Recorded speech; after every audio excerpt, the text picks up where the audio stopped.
Watch and burn. Hey everyone, so tonight I want to discuss Trent Reznor's score for the massive 90s video game Quake.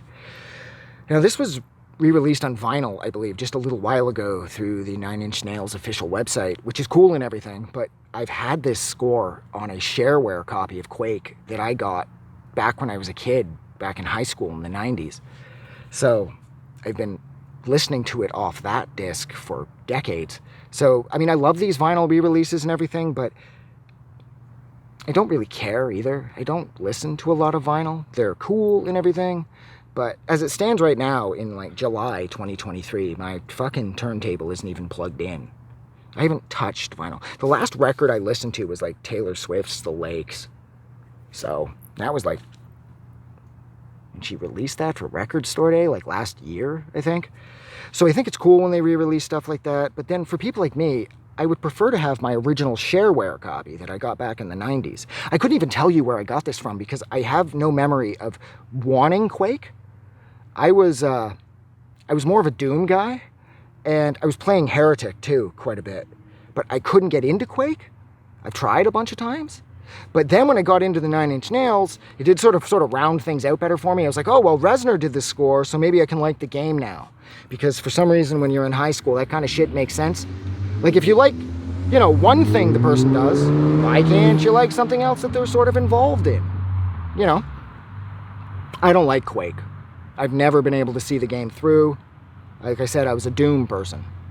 But the score is, this thing is bleak. It's so... This is just like a wall of depression. This score is just so dense and it's so big and it fits the game so well. Like, it works with Quake just as well as it would have worked with Doom or fucking Silent Hill for that matter. Reznor, I mean, even though he was really young at this point and he hadn't really figured out sort of his scoring theory the way he would later on when he would begin to win Oscars with him and Atticus Ross's score for The Social Network Forward, he still has a lot of vision as far as, like, you know, the potential spotting sessions where they're like, okay, well, you know, we need music for this part of this level, we want this to go like this, and we need this to play here. And considering that it's a video game, the music is such a prevalent part of video games. They add so much to the mood and the atmosphere and everything else, that contacting a guy like Trent Reznor when he was, creatively speaking, he was like red hot. This was like the mid-90s. This is like the downward spiral 90s moving into the fragile 90s. So Reznor was everywhere. He would end up working somewhat with Oliver Stone on the soundtrack / score for Natural Born Killers. He worked with David Lynch with doing some original pieces, as well as an original Nine Inch Nails song for Lost Highway, if memory serves.